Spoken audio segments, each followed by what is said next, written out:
মনের ঘরেতে রেখেছি যারে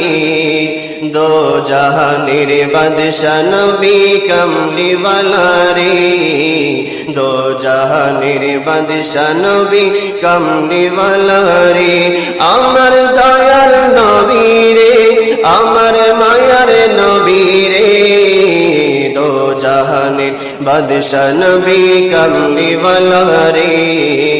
দো জাহানের বাদশা নবী কামলিওয়ালা রে আদি পিতা আদম যখন মুসিবতে পড়ে মোদের নবীর উসিলাতে আল্লাহ কবুল করে সাকারাতের বিছানাতে দেখা দিয়া রে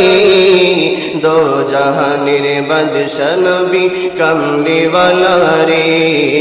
দো জাহানের বাদশা নবী কামলিওয়ালা রে।